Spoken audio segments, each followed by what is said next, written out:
In this video, I'm trying to get my pond back to normal after the Costia outbreak. My filter system is telling me it's time to get a wash through in the Jack Matting Bay, and I'll tell you how. And I've got a problem with OJ that I need to deal with quickly when I find it at the end of the video. So let's get cracked on. We're getting this shut off first, and then sorting the rest of the bays out.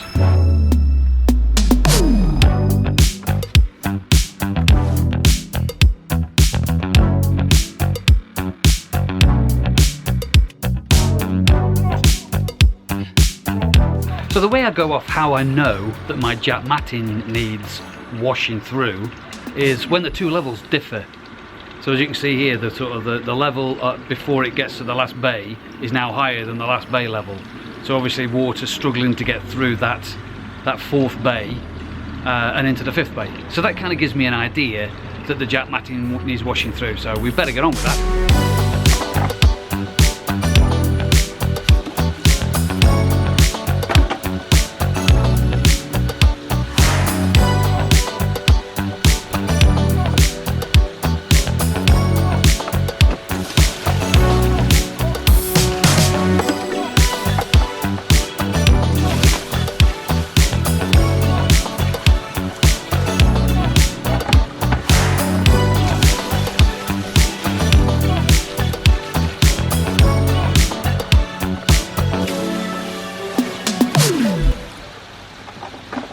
So I think while it's waiting to fill, I've got the water back on now. I've got some sodium thiosulfate, which is, I'll show you the pack later on, I'm about to run out actually.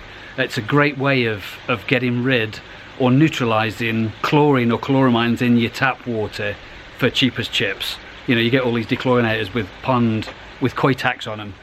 But this stuff is really cheap. You get a large bag, lasts you forever. In fact, what I've got, to be honest, was a little bit left in a bag that somebody gave to me. I said, oh, you got some sodium thiosulfate? And he went, yeah, do you want the rest of it? Yeah, go on, I'll try it. And I've been using it ever since, and I've never really promoted it on the, well, not promoted it, I don't get paid for using it, but I just thought I'd let everybody know about it. So as soon as this water starts going, because I'm changing quite a lot of water again, I'll show you the sodium thiosulfate stuff, and choice is yours then, get some or not, it's up to you.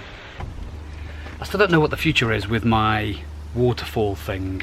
To be honest, I tried to get a larger one because at the moment I've just got the smaller unit that was given to me to try and show everybody on here what they're like, and I've done that. But I decided to keep it. I wanted a bigger one, and I spoke to I was looking on eBay, and they aren't cheap, these blooming things, aren't they? You know, sort of £80 onwards for a sort of a 600 by, is it 60 centimetre by a 30 centimetre? I can't remember what the size was anyway. So I contacted this guy, and he said, yeah, sure, I'll have to do a specified one because I wanted the hole put in on the outside of a certain side, because most of them come with the holes underneath, and sort of up and through, and like this one here. And I didn't want that. I wanted it this side. So he said, I'll design you one and then I'll send it out on eBay. And never got back to me. And I'm glad they didn't, really, because now I'm double thinking, spending 80 quid on a feature, is it worth it? At the moment it's not, so I'm glad he hasn't contacted me back actually. I've messaged him a couple of times. I forgot what his name was now.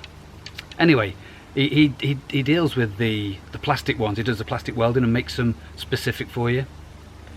So anyway, and it keeps stopping as well. You see it's not running now. I don't know why it's not running. I keep faffing around with it. I think it just needs cleaning. Let's see if we get the pump out first. I think the pump might be just blocked up. Yeah, look at that. That is one of the downsides with having one of these in here, is that it gets blocked quite quick. Especially when you've not had your UV on for like 5 weeks. Let's clean that up a bit, see what the filter's like. Yeah, just as bad. See, all the filter gets blocked up as well. Wash it out in water and then get it back on again.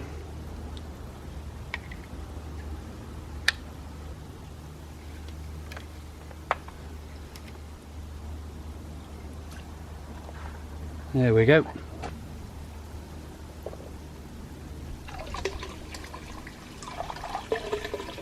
Sorted.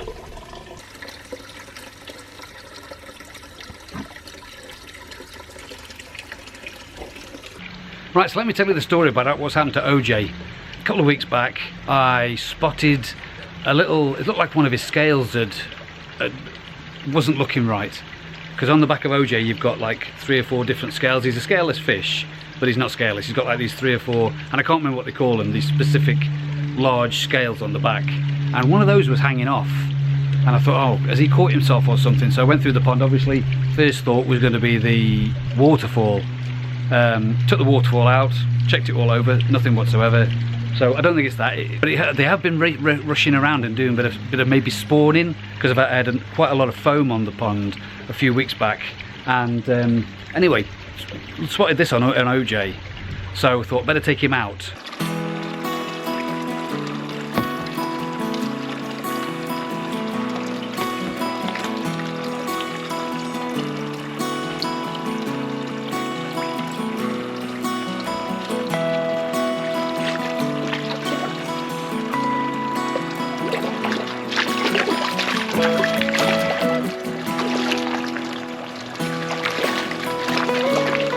And have a good look at it, and yeah, it basically, it looked like he'd dislodged a scale, one of the large ones on his back, and it was looking a bit tender, to be honest. So I had to take him out and do a little bit of aiding with his recovery of this scale, because they grow back. You know, I've had a number. I had Smudge one time that lost a load of scale. Must have been 16-ish scales on one side. I had to pluck them because they all died. I think again he'd knocked himself somewhere or something happened. Anyway, had to clean it off, and he's back to normal again. So same with OJ, took him out, had to squeeze a bit of Tamidine, so I had to get some Tamidine, which is a veterinarian wound and skin cleanser, which is really good stuff.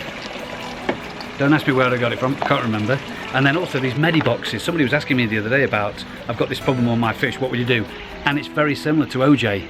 So I basically said, yeah, just, you know, get fish out, clean wound. If you get hold of Tamidine, great. If you can't, this has some wound cleaner in it. And then they've got this brilliant stuff called Propolis spray. Marvellous stuff that basically seals it off. It's like beeswax in it. It's really good. It seals in all the goodness and helps thick cure.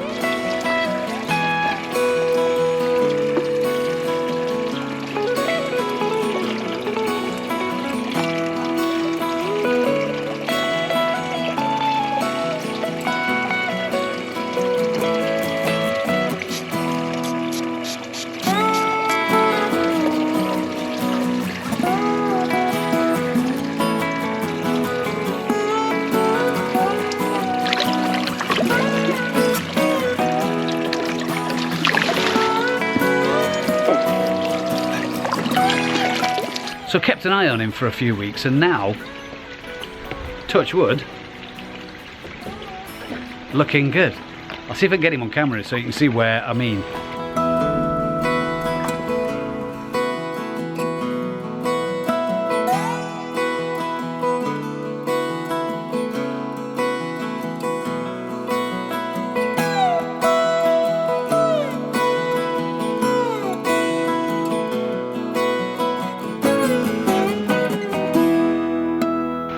Right, so there you go. OJ is good now. As you can see, the scale sorted itself out. This is like 5 or 6 weeks after I found it to begin with, and I didn't want to release the information that OJ had done whatever he'd done until I knew I could fix it. So it's fixed. He's back to normal. Happy days. Right, back to the refill. So yeah, sodium thiosulfate. Really good. I mean, I saw another guy, another YouTuber had done a video in this. Anyway, it's quite a good video. And he'd put down that you get a bag of this. It's about £12. This is empty bag now, obviously. I've used it all up now. A bag like this size, which is a kilogram, about £12–13. I'll put a little link in the description below if you want to grab yourself a bag. But if you've got a bag this big, full of sodium thiosulfate, probably lasts you forever. Because you only have to put like a teaspoon in per 1,000 litres of water. So you put it comes in crystal form in this bag. I've just put the rest in, so I can't show you. But you mix it with some water and just mix it all up. The crystals dissolve. Chuck it in your pond. Sorts out all your chlorine out. So it's really good. You know, you go to some of your products with a picture of a koi on, and you get your koi tax put on top of it. It's dead expensive. So yeah, so sodium thiosulfate. I've got to get myself ordered another bag from Amazon. And like I say, I'll put the link in below, and I'll leave that with you. It's pretty good though. Hold that thought. Right then, we've got, I've now come to the end of the cost here. I'm just about at the end of the blanket weed. I want to get back on to putting this complete pond detox stuff in, like now. because I've got a little bit left in the bag. I'm just finishing off the video that I was doing throughout the summer. So we saw the wintry bit when I was putting that in spring, and now I've always said I was going to use the bag because I've got it, is getting the rest of this bag in. So I'm going to get this in tonight, and then we'll carry on with the video that I'll be releasing over the next few weeks to see how it did over the summer period. So I don't know how you guys have got on with it, but I'll be asking the question when I release the video on this, how everybody else has got on. And is it the future of the ponds? You know, at first it was like this massive revelation that this stuff was out, so I was just here, I'm just here testing it. I'm going to get this lot in now, and then I'll be reporting back in the next couple of weeks on how it's got on. So thanks very much for watching. If you enjoyed the video, please subscribe, share, ding the bell for notification, and click the like. Just click it. I don't need to tell you why anymore. Thanks very much for watching Quip on Lifestyle.